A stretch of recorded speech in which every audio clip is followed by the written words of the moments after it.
ഇപ്പൊ വന്നതിലല്ലേ നമ്മൾ സന്തോഷം. ഇപ്പോഴെങ്കിലും വന്നില്ലേ? വളരെ ലേറ്റ് ആയിട്ടാണെങ്കിലും ഇങ്ങനൊരു കാര്യം പുറത്തേക്ക് വന്നില്ലേ? അപ്പോഴും അത് പുറത്തേക്ക് വരാതിരിക്കാൻ ഇതിനിടയിൽ ഉണ്ടായ ഇടപെടലുകളൊക്കെ താങ്കൾ അറിഞ്ഞിട്ടുണ്ടല്ലോ. ആരാണ് അതിന് പിന്നിൽ എന്നൊക്കെയുള്ളതിന്റെ സംശയങ്ങളെല്ലാം നമ്മളൊക്കെ ഉയർത്തിയതുമാണ്. ഞാൻ ചോദിക്കട്ടെ, നിങ്ങൾ ഇപ്പോഴും പറയുന്ന സിനിമയിലെ പ്രശ്നങ്ങൾ മാത്രം, ഇത് തൊഴിലിടങ്ങളിൽ എല്ലായിടത്തും ഉണ്ട്. അതുകൊണ്ട് സിനിമയിലെ കാര്യം വന്നപ്പോൾ മാത്രം ഇത്രയും എക്സൈറ്റഡ് ആവുക, അല്ലെങ്കിൽ ഇതിനെ സെൻസേഷണലൈസ് ചെയ്യുന്നതിന് പകരം നമ്മളൊരു സെൻസേഷണലിസവും ഇല്ല ശ്രീമതി കുക്കു പരമേശ്വരൻ. ഒരു കമ്മിറ്റി, സർക്കാർ നിയോഗിച്ച കമ്മിറ്റി, ആ കമ്മിറ്റിയിൽ നിന്ന് പുറത്തു വരുന്ന കാര്യങ്ങൾ ആധികാരികമായി നമ്മൾ പുറത്തുവിടുകയാണ്. ഇവിടെ സെൻസേഷണലിസം എന്നൊരു വാക്ക് താങ്കൾ ഉപയോഗിക്കുന്നുണ്ടെങ്കിൽ അത് നിർഭാഗ്യകരമാണ്. അങ്ങനെ ഒരു വാക്ക് ഇവിടെ ഉപയോഗിക്കാൻ കഴിയില്ല. ഈ റിപ്പോർട്ടിൽ പറയുന്ന കാര്യങ്ങൾ പോയിന്റ് ബൈ പോയിന്റ് എടുത്തു പറഞ്ഞുകൊണ്ടാണ്. ഇതിൽ ഇത്തരത്തിലേക്ക് നടക്കുന്നുണ്ട് ഈ മേഖല കേന്ദ്രീകരിച്ച്. നമ്മളൊക്കെ അഭിമാനത്തോടെ പറയുന്നതാണ് നമ്മളുടെ നടന്മാരെ കുറിച്ച്, നമ്മളുടെ താരങ്ങളെ കുറിച്ച്, നമ്മളുടെ സംവിധായകരെ കുറിച്ച്, നമ്മുടെ സിനിമാ മേഖലയെ കുറിച്ചൊക്കെ നമ്മൾ അഭിമാനത്തോടെ കരുതുന്നതാണ്. അവിടെ ഇതാണ് നടക്കുന്നത് എന്നുള്ളത് നമ്മൾ ചർച്ച ചെയ്യണം. അതിനൊരു പരിഹാരം വേണം. അതിന് നിങ്ങളുടേതൊക്കെ ഉൾപ്പെടെയുള്ള സംഘടനകൾക്ക് ചെയ്യാനുണ്ട് ഒരുപാട്. ശ്രീമതി കുക്കു പരമേശ്വരൻ, ഓക്കെ, നിങ്ങൾ എന്നെ വിളിച്ചിട്ട് എന്നോട് സംസാരിക്കാനാണോ നിങ്ങൾ പറയുന്നത്? ഞാൻ അല്ലല്ല, താങ്കൾ സംസാരിക്കൂ. Thank you very much. നിങ്ങൾ തന്നെ തീരുമാനിച്ചോളൂ. ഞാൻ പറയുന്നത് കേൾക്കാനാണെങ്കിൽ എന്നെ ഇതല്ല പഠിപ്പിക്കേണ്ടത്. ഇത് ഞാൻ വിശ്വസിക്കുകയും ഇതിനു വേണ്ടി ആക്റ്റീവായിട്ട് ചെയ്യേണ്ടടുത്ത് ഞാൻ ചെയ്യുന്നുണ്ട്. അത് പത്രങ്ങളിലും ടി വിയിലും വന്ന് പറയുകയല്ല. നമ്മൾ ചെയ്യേണ്ടതായിട്ടുള്ള കാര്യങ്ങൾ ടി വിക്കാർക്ക്, മീഡിയയ്ക്ക്, ടി വി എന്നല്ല മീഡിയയ്ക്ക്, അതിനോട് ചേർന്ന് നിൽക്കുന്നവർ ചെയ്യേണ്ടത് ഒരുപാട് കാര്യങ്ങളുണ്ട്.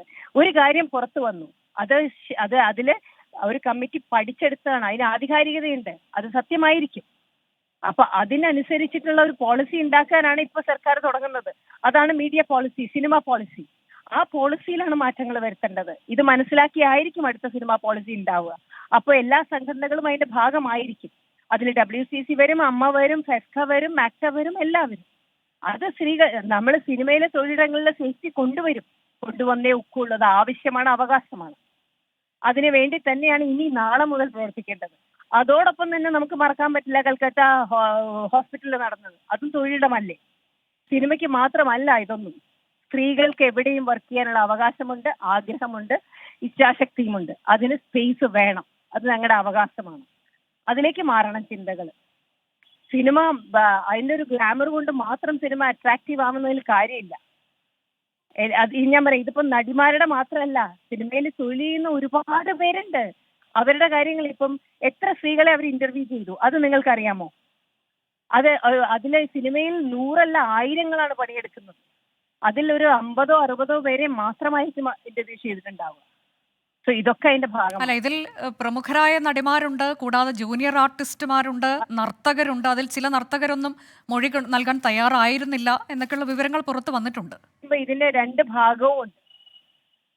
ഞാനൊരാളെ അക്യൂസ് ചെയ്യുമ്പം മറ്റേ സൈഡിൽ അറ്റ്ലീസ്റ്റ് അവരവിടെ ഉണ്ടായിരുന്നോ എന്ന് അന്വേഷിക്കാനുള്ളതും അതുമായിട്ട് ഹേമ കമ്മിറ്റി റിപ്പോർട്ടിന് അതിന്റെ ഒരു അധികാരവും ഉണ്ടായിരുന്നു. തെളിവുകളടക്കമാണ് കുക്കു ഇവർക്ക് കിട്ടിയിട്ടുള്ളത്. കമ്മിറ്റിക്ക് തെളിവുകളൊക്കെ ഉണ്ട്.